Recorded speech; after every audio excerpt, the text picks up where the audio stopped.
It's called a promo, Shut kid, your and mouth, if you want to John. be the big dog, you're going to have to learn how to do it, so go ahead. You ready? No! I said, are you ready? That was good. Glad you finally decided to pull that giant stick out of your butt and have some fun for once in your life. You're uneducated marks! You sit there on your phones tweeting out your opinions like they're worth a damn. Let me explain something to you people. You don't know shit! And I'd like to think that maybe this company will be better after Vince McMahon's death.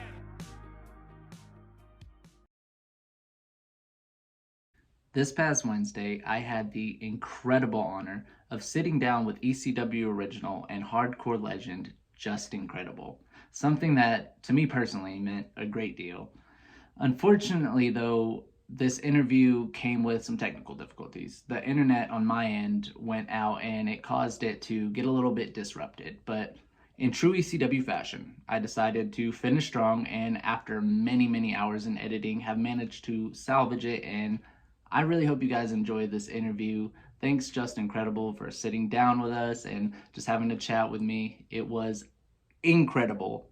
I said it, incredible. I hope you guys enjoy. And that was a bit of a nightmare.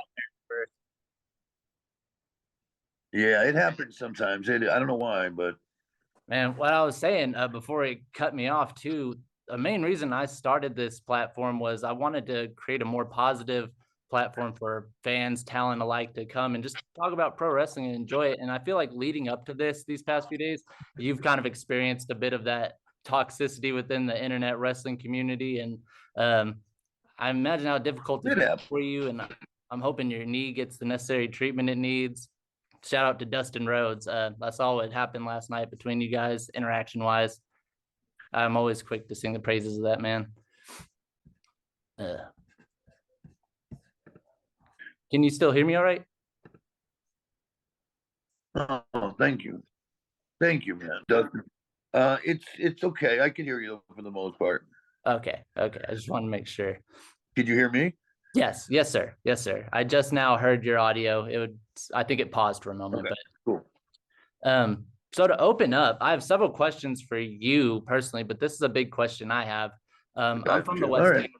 I'm from the West Texas area myself, and growing up 4 hours away from Amarillo, I damn near worshipped Terry Funk. I wanted to know and ask, what was it like sharing the experience of sharing a locker room with that man and just being around him, working with him so closely? He was, I mean, it was almost like he wasn't real. There's certain people I was starstruck. You know what I mean? Because I've been around ever Stone Cold. Really, him and Dusty Rhodes were the only two that really I was like, wow. He was so generous, you know. Generosity. Sorry, you cut out there, but I got the last part of that about him being so generous. I'll say it again. He was so generous. He was such a giving person, and he really wanted to leave wrestling better for the younger guys that he was working with. He really wanted to pass as much knowledge as he could and give the boys as much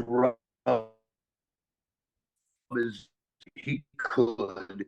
So, wonderful man. Beautiful. So now, having asked about the legend who inspired me, I want to ask, who was that for you? Who inspired you, a now legend in your own right? For me, definitely, would have to be Ric Flair. I mean, Ric Flair was the reason I got into the wrestling business, you know.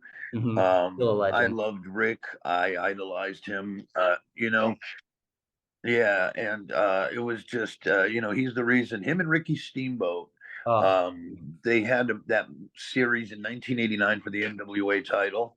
Yes, sir. And that was the one that really, I was a sophomore in high school, believe it or not, back then. But that was business when I graduated high school in 91. Wow. And you've worked several places, of course. Where does being an ECW original and a vital part of that legendary promotion rank amongst your list of favorite places you work? Could we assume it's your favorite, or is there another promotion where you feel like you did your best work at? Ring of Honor, especially. I would say ECW was the place I did my best work.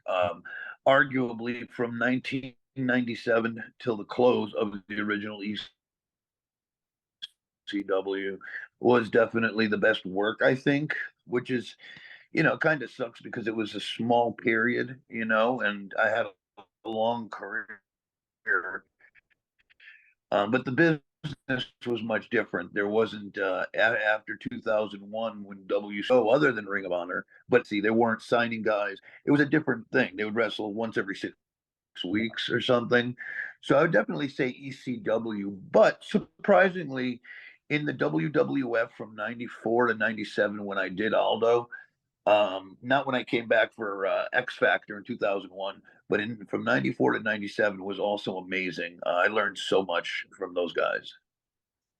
Wow. And looking back on the past 3 impressive decades you've been in this business, what stands out to you as your best experience or favorite moment to have been a part of?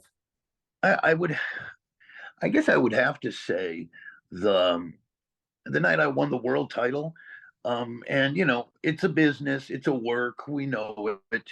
But it shows, because you're really not winning anything, but it shows when the promoter or the booker or whomever they put the world title on you.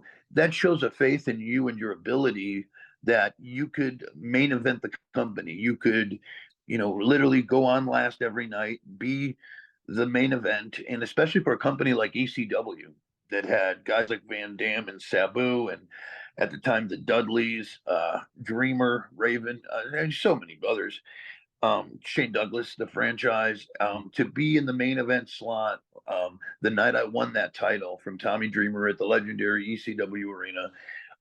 It was amazing. It was surreal, and also I didn't know about it until about 10 minutes into the show, or Wow. into like right before 10 minutes before my match is when I found out because they wanted to keep it a secret, Wow. so they didn't want any of that leaking to the marks or the smart marks. Yeah. I was just a kid at the time. I was, like I said, I came out of the tape trading days. Surprises everybody else, kind of. Yeah.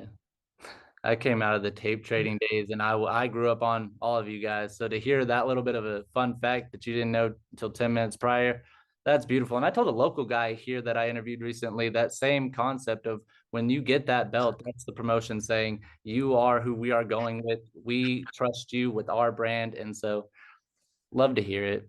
Now, you Yeah.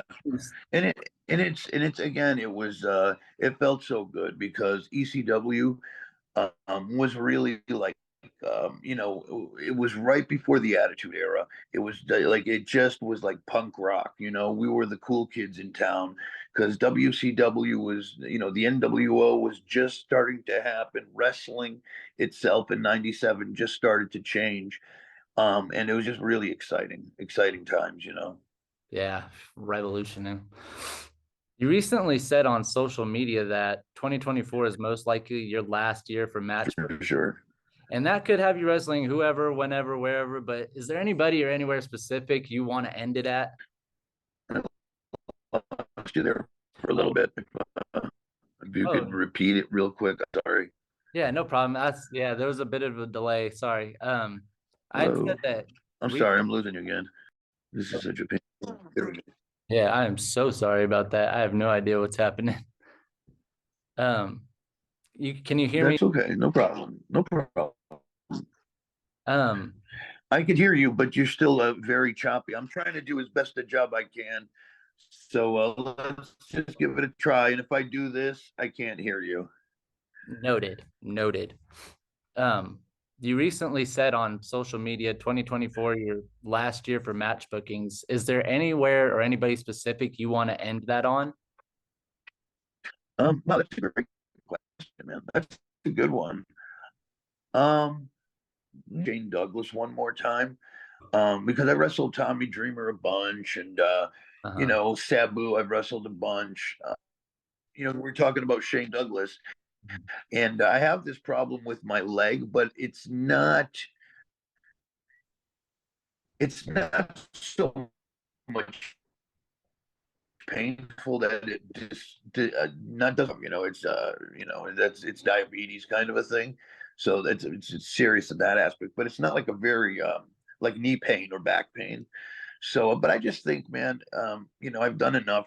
Why keep carting my old ass out there if there's really no, you know what I mean? If it started to become fun again, I would do it, but it hasn't been fun in a long time. I just feel like the business, and this is not a knock on the men and women that are in there today, but I just feel it's a different business today. And I don't even know if what we did 25 years ago in ECW necessarily would even get over today, because the business is just so radically different. Like I said, again, not in a bad way, just different. And I can't imagine kind of doing what they do. They're just a lot of wild stuff going on out there that my body can't handle anymore. Yeah, I understand exactly where you're coming from. I mean, I recall in an interview you did with Chris Van Fleet, you had said that the men and women in the business keeps you open to new ideas and where the business is at. And you just made a great point. I think a lot of us older fans have noticed too, like a lot of that older content would have a little bit of question mark behind it now if you tried to display it now, especially with where the business is at and where the controversies are lying now. Yeah. And also, too, one thing, I was trained by the Hearts in Calgary. And the one thing that I find very different, I would even say odd, and I don't talk to a lot of the younger generation, so I don't want to be critical without, I don't want to be ignorant. But it just feels like these men and women are not worried about taking care of their opponent's bodies.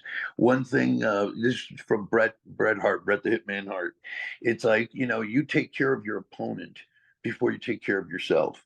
When you wrestle me, I've never hurt somebody in the ring, never, put anybody in the hospital.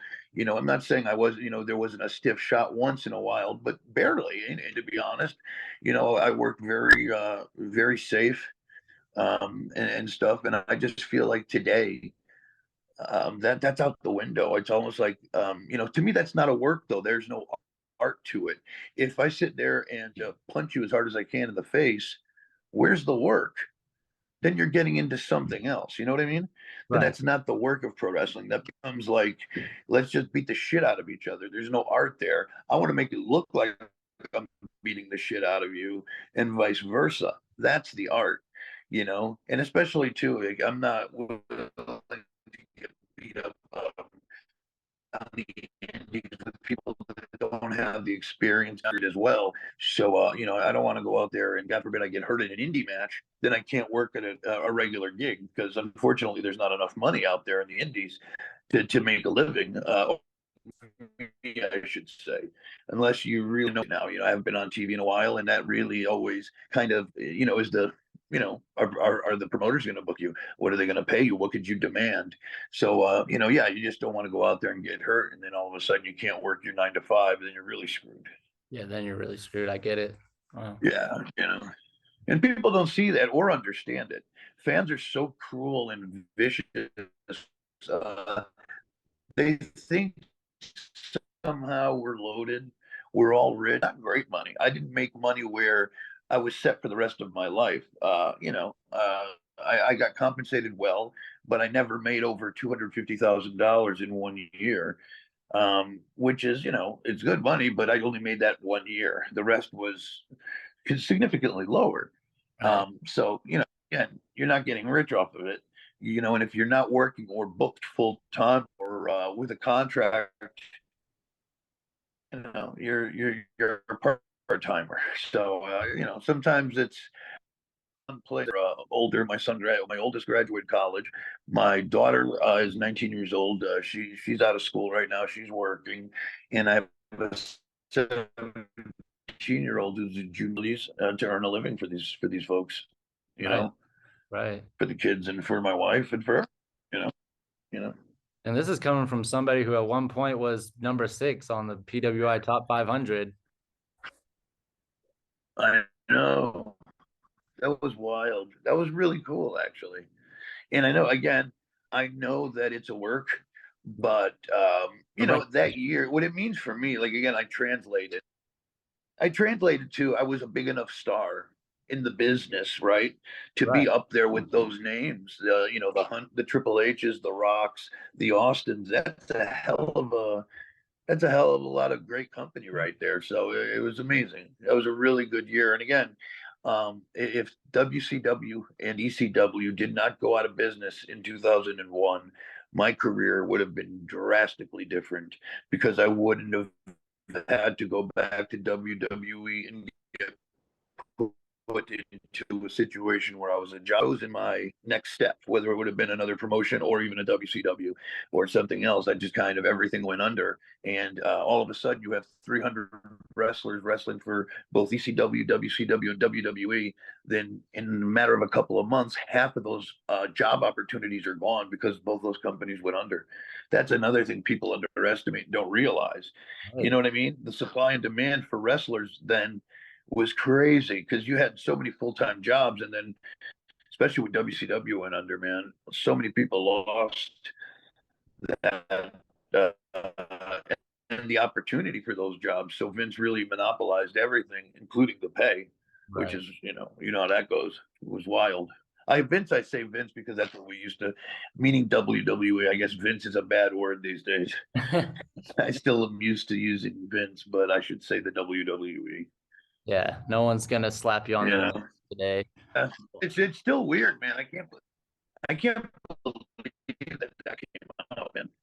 Too into it because I couldn't read the shit. I mean, I kind of have an idea of what happened from what I hear, but I couldn't read it. I did, but you never saw anything, but you heard rumblings. That a lot of wackiness going on, man, and it's just crazy. You know what I mean? And it's crazy that it came out now Yeah.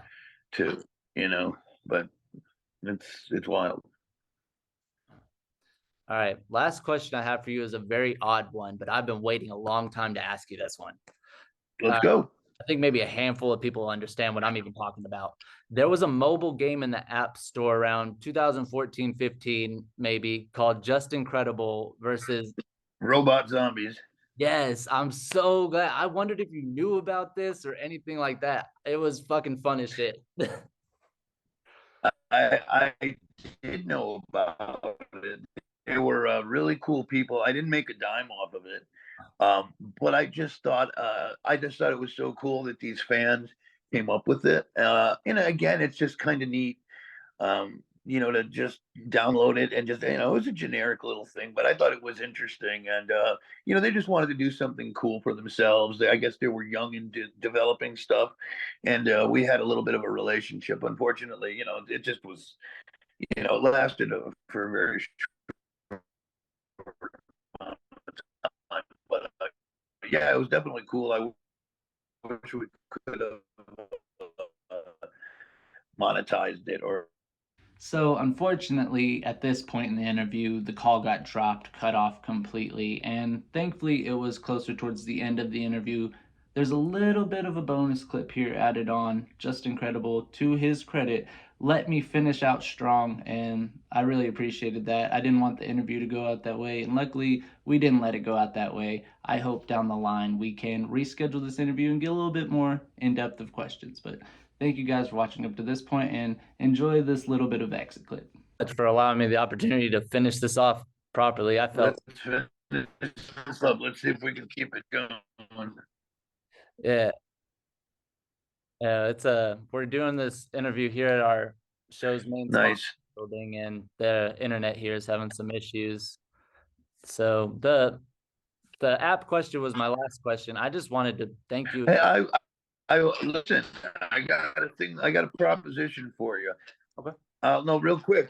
When we get this down, I'll be glad to come back on, and do another one. This way, we could, it won't be so choppy, and we could get it done. When we figure this out. You know what I mean? Right. And give the fans another one. You know what I mean? I owe that one to you. So Thank you so much. we could do another one some other time down the road on the house. Yeah, I feel like it was more our fault, but I appreciate that. No, I appreciate it. I apologize. I just don't. Oh, no problem, man. It's all about you, man. It's all about the fans. I'm grateful. I'm humble. Everybody's been so cool. So, yeah, bro. Let's finish it up. Well, again, the app question was the last question I had for you off the bat. Just asking if you had known about Oh, that. okay. The one thing I wanted to tell you just personally is my inner child came alive at this Okay. opportunity to do this. So, by all accounts, this interview has been just incredible. I just hope we can get a little less choppy next time. Is there anything you want to promote or plug as we close?